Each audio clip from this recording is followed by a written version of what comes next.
Capítulo 2 en la postura y la posición. Versículo 1 de la diversidad del cuerpo sobre la máquina. Y si hubo entre las disciplinas del motociclismo una en la que el cuerpo del hombre debiera mudar más veces su postura, esa fue el enduro, porque el terreno no se mostraba siempre igual, ora duro y llano, ora quebrado y traicionero, ora amable al paso, ora áspero como piedra de castigo. Y así, la posición del piloto variaba según la forma del suelo, según el desequilibrio de la máquina y según la ayuda que la maniobra demandare. Versículo 2.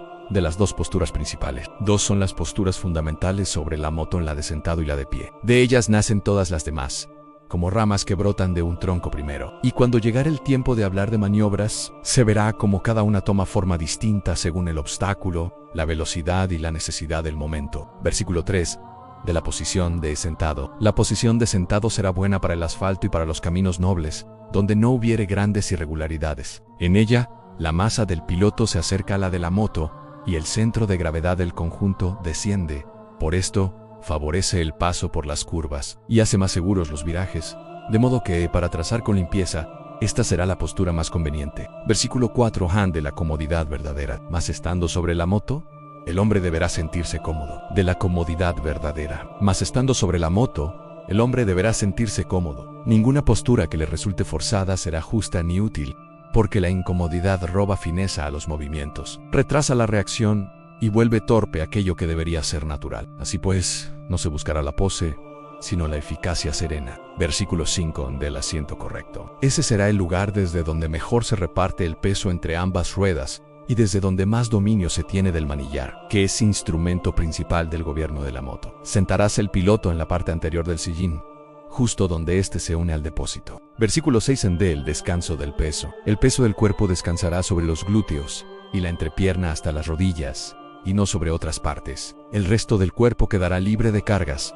para poder obrar sin rigidez. El tronco estará suelto, dispuesto a provocar, ayudar o contrabalancear las inclinaciones de la máquina. Y los hombros permanecerán relajados, porque hombro tenso engendra conducción torpe. Versículo 7. De las manos sobre el manillar. Las manos sujetarán el manillar con firmeza, pero no recibirán el peso del cuerpo, porque fueron hechas para guiar, no para sostener. Y si el piloto descargare sobre ellas su masa, perderá sensibilidad y castigará sus nervios. Así, el buen dominio no nace de apretar con violencia, sino de sostener con medida. Versículo 8. De las manetas y su inclinación. Las manetas de freno y embrague estarán inclinadas hacia el suelo, de manera que el eje formado por antebrazo, mano y dedos sea recto cuando estos reposen sobre ellas. Así podrán gobernarse sin torcer las muñecas. Y como en el enduro es frecuente alternar la posición sentado con la de pie, tal inclinación deberá ser conveniente para ambas. Versículo 9.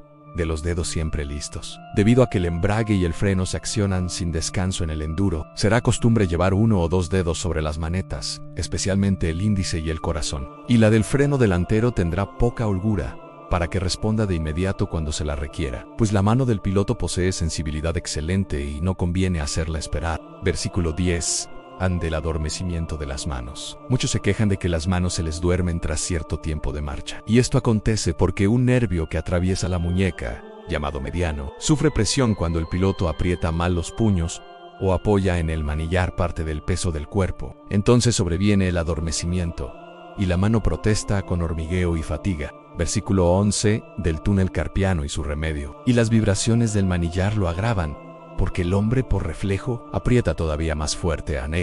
Tal padecimiento llaman los médicos síndrome del túnel carpiano. El remedio será doble: en que la moto esté bien revisada, con sus ruedas equilibradas y sus neumáticos en correcto estado, y que las manos no carguen peso que no les corresponde. Versículo 12. De los brazos y las piernas como tercera suspensión. Los brazos y las piernas del piloto son la tercera amortiguación de la moto, pero para cumplir este ministerio, no han de ir rígidos ni del todo extendidos, sino ligeramente flexionados. Así absorberán los movimientos del terreno y suavizarán los golpes que ni el chasis ni las suspensiones alcanzan a dominar por sí solos. Versículo 13. Del valor de la posición de pie. Todos los movimientos de la moto que tiendan a alterar su trayectoria o inclinación deberán ser corregidos con rapidez y precisión.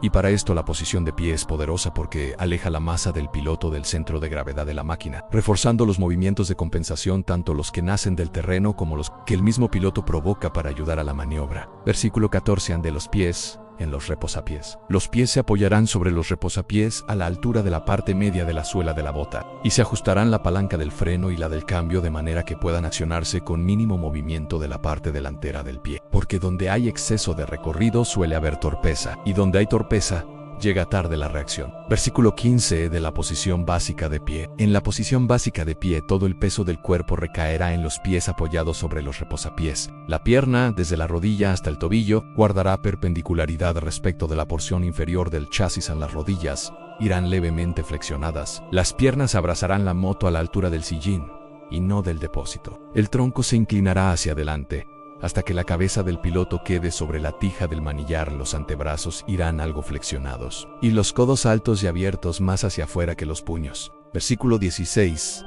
de la palanca del cambio. La palanca de marcha se regulará de modo que el pie pueda entrar con facilidad por debajo de ella, porque si el movimiento requerido fuera excesivo o incómodo, el cambio se volverá impreciso en la hora en que la rapidez más lo necesita. Versículo 17. Ande la palanca del freno trasero. La palanca del freno trasero se ajustará para que repose bajo la suela de la bota, sin llegar a presionarla. No irá demasiado alta, para no accionarla involuntariamente, ni demasiado baja, para no perderla cuando se ruede de pie, y tendrá cierta holgura en el comienzo de su recorrido, porque el pie carece de la delicadeza de la mano y precisa margen para no bloquear el tren posterior sin querer.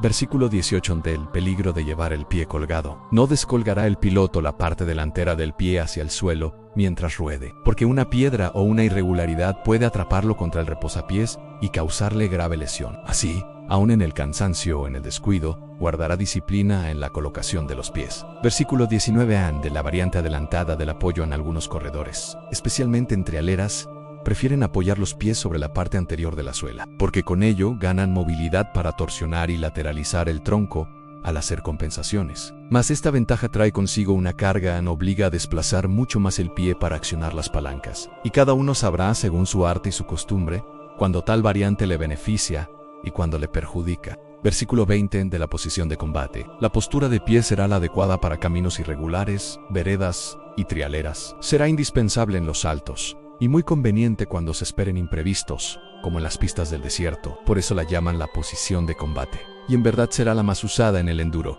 porque es la que mejor dispone al hombre para responder a lo incierto. Versículo 21 de las variantes nacidas de la postura. Desde esta posición básica, como también desde la de sentado, nacerán múltiples variantes, y no son estas posturas nuevas, sino adaptaciones vivas de un mismo fundamento. Así el piloto sabio no memoriza figuras vacías, sino principios que luego aplica según la subida, la bajada, la curva, la piedra o el barro. Versículo 22 al cierre del capítulo. La postura y la posición no son mero acomodo del cuerpo, sino ciencia del equilibrio, de la sensibilidad y del mando. Quien se sienta mal, gobernará mal. Quien se ponga de pie con error, luchará contra su propia moto. Pero quien comprenda el lugar de cada miembro, la carga de cada apoyo y la intención de cada gesto, andará con más dominio, caerá menos y hará de la máquina una extensión obediente de sí mismo. No olvides en seguirnos y dar like. En el nombre del piloto, la moto y el camino santo, porque así fue, es y será palabra del Señor.